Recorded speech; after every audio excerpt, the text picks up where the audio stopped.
You are listening to TBR Radio presents the DIXIE Heritage Show, with your host, the Director of DIXIE Heritage, Dr. Ed DeVries. It's always good to be behind the golden DIXIE Heritage microphone and to bring you yet another episode of TBR Radio Presents the DIXIE Heritage Show. We've been in this half-hour format. This is our third week now, and the first couple of episodes were myself, interviewing myself, I guess. Of course, in years past, this has been a show where just about every week I've interviewed somebody in a long-form interview, in an hour-long form interview, and then, now we're going to a half-hour format. But this is our first interview of the year, and I was concerned, will we be able to get everything in a half an hour? How's that going to work? And our conversation today with retired Lieutenant Colonel Edwin Kennedy has shown me that you can cover a lot of material in a half an hour. In fact, in a lot of our hour-long interviews, it was almost as if some of the questions were even filler material, just to fill out the hour. So in this interview, Colonel Kennedy and I, it's hard-hitting. We just go boom, boom, boom. We hit the subjects and we move along. And so you're really going to enjoy this new format, I think, too, because a lot of people maybe don't have an hour to sit down and listen to one of these broadcasts, but maybe you can squeeze in a half an hour. And so I think this is just going to work on several levels. Anyways, we were able to get in a lot of good conversation with Colonel Kennedy. We were even able to squeeze in 4 commercials. One thing you'll also notice is that our commercials are a lot shorter, and we're doing that on purpose so that we can get more content into this half an hour. Anyways, I was interviewing Colonel Kennedy actually for my other show, and we were talking about battles and so forth in the Battle of Chickamauga. We were talking about the Vicksburg campaign, and those are going to be on our new show, which is TBR Radio Presents the Barnes Review Radio Hour. And if you haven't already tuned into that show, I encourage you to go to www.barnesreview.org, click the radio tab, and find out about that new show, because it's the old hour-long show talking about all the non-Southern stuff so that we could devote the DIXIE Heritage Show strictly to Southern heritage stuff. And so I was talking to Colonel Kennedy about some stuff that we're putting on the other show, and then the conversation sort of drifted a little bit. I'm like, hey, let's have some conversation here for the DIXIE Heritage Show. Our longtime listeners remember that back in 2018, we interviewed Colonel Kennedy when he was fired from the Army Staff College. He, for over 20 years, had taught military history at the Army Staff College, and then, he had a 20-some-year military career actually, in the officers' corps before retiring from active military service so that he could be a professor at the Army Staff College. And he was very unceremoniously fired for some very stupid reasons, one of which was having a Confederate flag in his office. Funny thing, professor of military history having a Confederate flag and a Robert E. Lee coffee mug. I know, sounds crazy, but he did. And also because he had set up a museum exhibit honoring General Nathan Bedford Forrest III, not the Nathan Bedford Forrest of War Between the States fame, but his great-great-grandson, Nathan Bedford Forrest III, who was an Army Air Corps general, who was also the first general officer for the Allies to die in combat. And just a great American hero, General Nathan Bedford Forrest III, and in trying to make a tribute to him that he was actually ordered to do.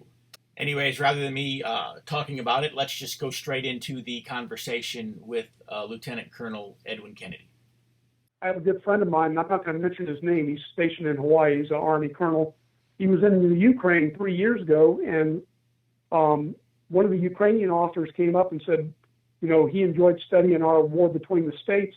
And my friend asked him, who was your favorite commander to study? And he said, Jeb Stuart. He said, I think we've learned a lot in our Army, by studying him. And that's amazing. Foreign armies don't have this problem. They don't get wrapped around the axle on this political issue. And we used to not. But they took down the portrait of Robert E. Lee 3 years ago at the Army Staff College in the middle of the night. They removed it. And the reason that the commander, it was the actual deputy commandant, the guy that was the brigadier general there, took it down, is so he wouldn't have caused any offense to anyone. In other words, he was afraid that some black student might complain the portrait of Robert E. Lee was hanging there. It's been there since 1936. And we used to have no problem studying the Confederates. But now it's all tied, everything is tied to slavery. If you are pro-Confederate Army, you have to be a racist. Silliest, nonsense, most illogical stuff I've ever heard. So it's infected our Army. Yeah. I'm going to put some words out there that are going to seem very, very crass and very, vulgar, perhaps to some of our listeners. But they say the blind squirrel gets the acorn every once in a while, and I'm sure that there are some days when even the Taliban has done it right. September 11th even. You say, well, why would you want to say something, good about the people who attacked our country on that day?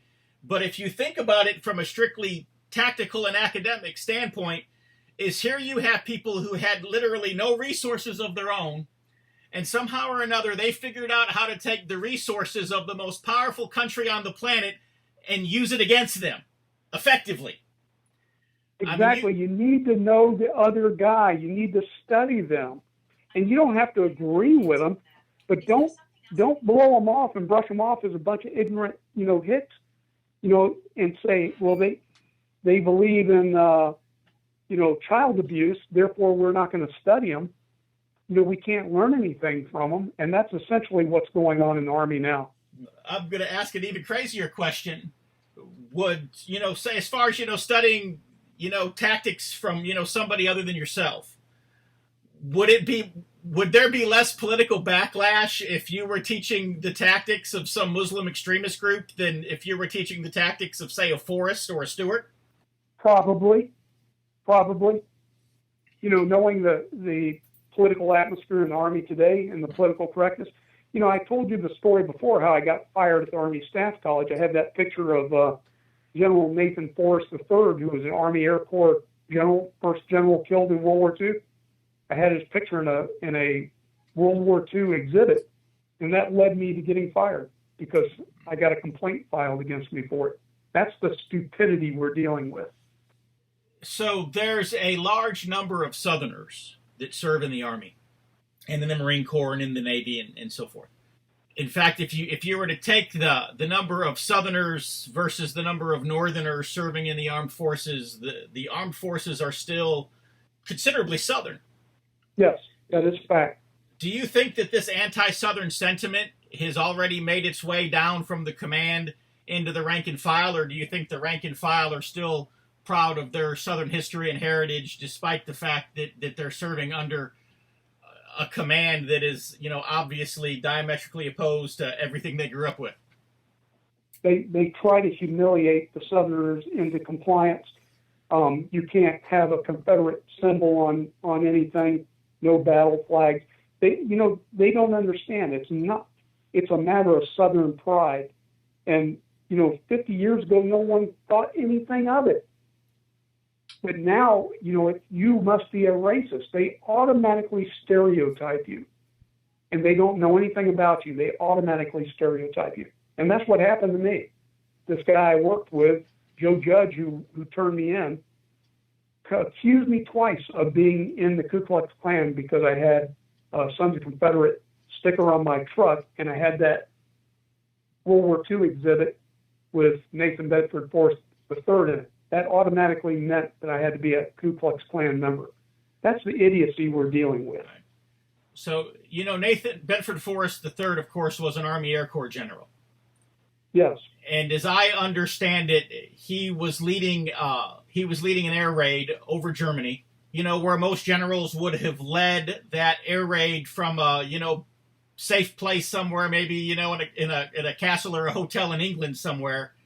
He was actually leading it from the cockpit of a plane that was at the front of the formation. And when that plane got shot, that he literally took the controls of the plane and managed to keep that plane in the air long enough for the entire crew to bail out. He went down with the plane. And so not only was he a hell of a, general in the fact that he was leading from the front, not the rear. He literally saved, the lives of however many men, under his command. The guy was just a hero on so many levels. And it really wasn't that unusual. Senior officers in the Army Air Corps did lead their bomber groups in person. Okay. He just had the misfortune of getting shot down. But, the point is well taken. And that's what we talk about. The type of leadership in the Army Air Corps, even in the Air Force today, senior officers are expected to lead by example. They don't tell their people, here, go do this. They share the danger with them. So he was doing what he was supposed to do. He wasn't hiding out in headquarters. He was actually leading from the front. But this guy, as far as World War II generals go, he may have been one of the greatest generals that the United States had during the Second World War, but none of that seems to matter, I guess, because his great-great-grandfather was Nathan Bedford Forrest. Exactly. But that makes it even better for me. But for the, Southern haters, that's just another excuse to hate him. It's like my boss who called me in and threatened me with punishment for putting the picture in the display. He started ranting about, he was the Grand Wizard of the KKK. And it's hard to argue with these guys. The fact is, we don't know if he was. He may have been, but we don't have a fact base to know that. Dr. Hill has written numerous books on Forrest and given some great talks here to our camp. He's former SCV division commander for Tennessee. He lives right up the road here in Tennessee from me. And he's written some great articles on this. We don't know this stuff for a fact. Allegations are made based on rumor and innuendo, one person claiming it, and then the story just grows. But my boss called me and he lectured me about the KKK and, Nathan Forrest. And I said, what's that have to do with this general? And I get the stud mullet look from him. It has nothing to do with him. But he's just sitting there spouting this stuff. He says, you got to take that picture down immediately, and if you don't, I'll punish you.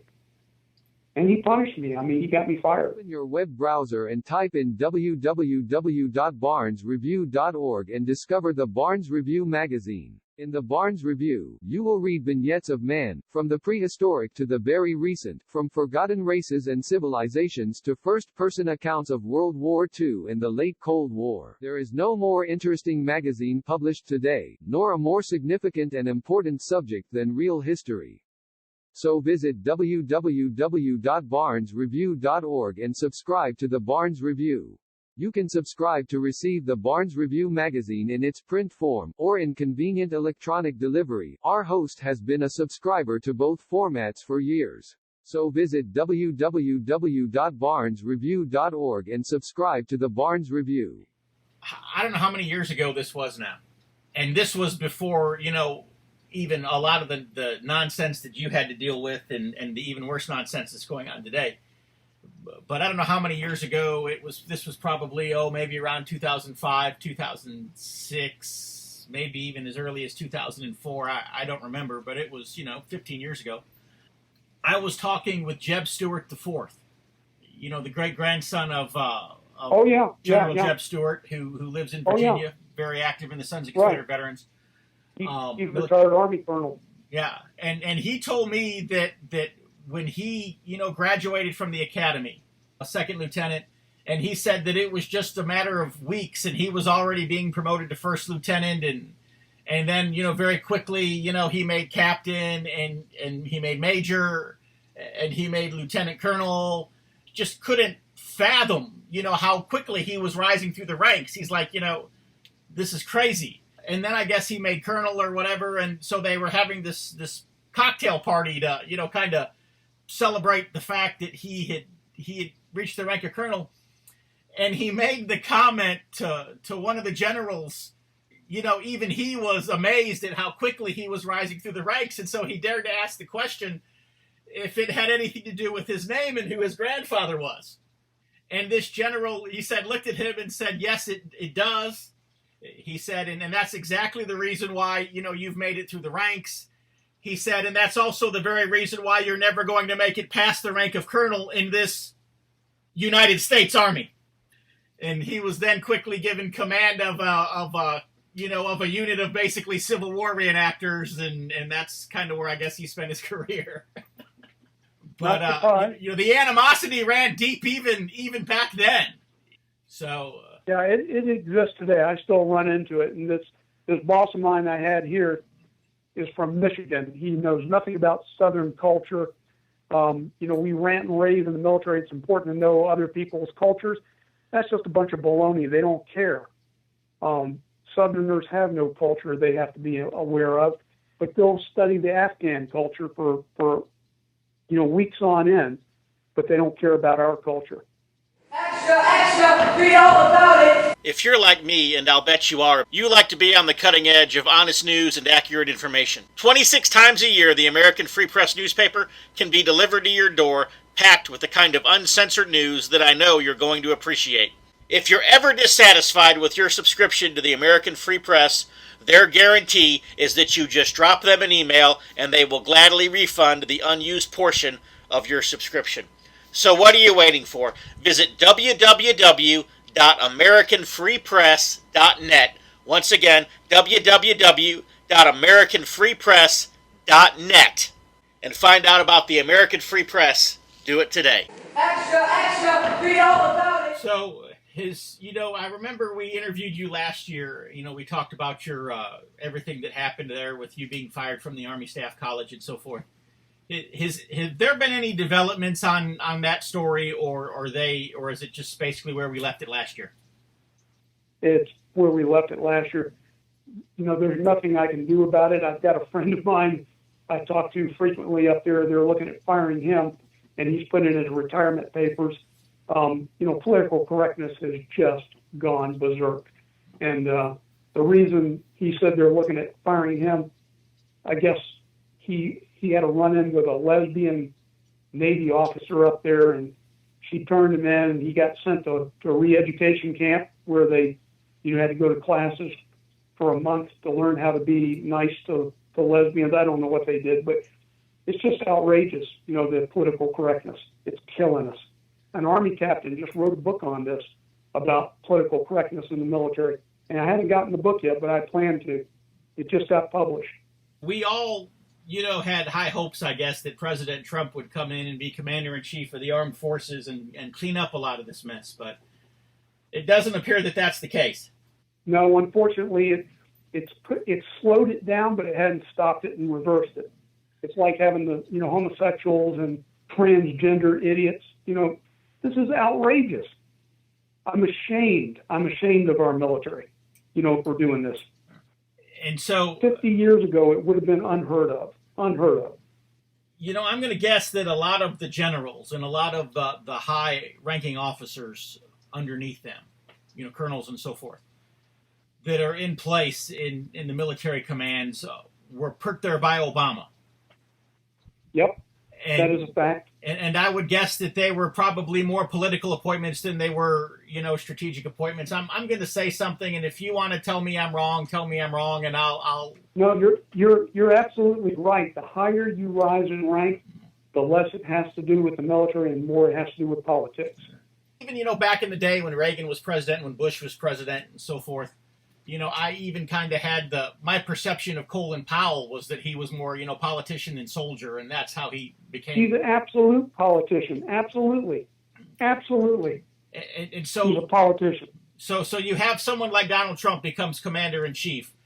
How easy or hard would it be for him to just clean the house, so to speak, and get rid of all the political appointees? It'd be pretty hard because see all these politician generals got these leftist politicians backing them up. And so then we get these homosexual generals and these lesbian generals. We had a couple here at Redstone Arsenal, but they're protected species now that they've got the laws changed, and they got these liberal politicians backing them up. Okay. Stan McChrystal, who was my West Point classmate, is my West Point classmate. He was the commanding general in Afghanistan who was relieved because he had the affair with the spy. Is my memory correct on that? No, that's wrong one. McChrystal got relieved because some of the officers in his command badmouthed Obama, and he was relieved for that. Now the irony is he supported Obama. So, that's kind of like tough. That's what happens when you support Obama. But, Stan McChrystal made a big deal recently out of removing the Robert E. Lee portrait that he had in his office. He got rid of it. It's all about this, look how sensitive I am now. Lee must have been a bad guy because Black Lives Matter says he is, and the NAACP says he is, so I'll get rid of my portrait, and everyone can see how concerned I am.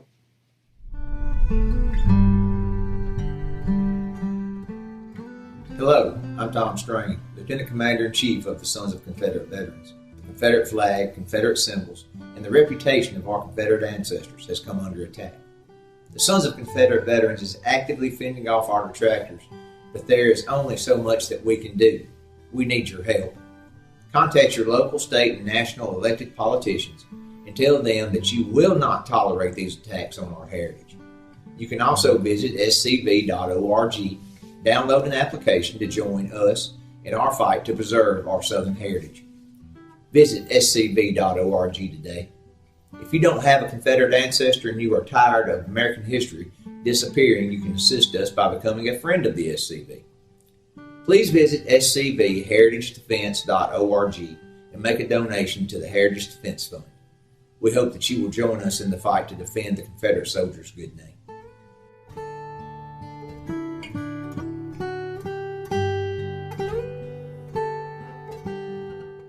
The one last thing I want to ask you about before I let you go. Did you know General Flynn? Never met him. Never met him. Okay. Because I know that, Nope. that here in by the time this goes on the air, he will either have just been sentenced or he will be about to be sentenced. And so I just wondered if you knew General Flynn and, what you thought about that whole fiasco. I think his judgment was lacking. Going to Russia and taking money to do presentations and all. I feel for him in a way. I don't understand everything that happened with him, but he's gotten thrown under the bus. And I'm only guessing, if they convict him, President Trump will probably pardon him. Okay, well, I'm kind of hoping so. Yeah, because he got thrown under the bus. Yeah. I just, but I really kind of get a little aggravated when I found out he's going to Russia making speeches and getting thousands of dollars. I don't care where he goes.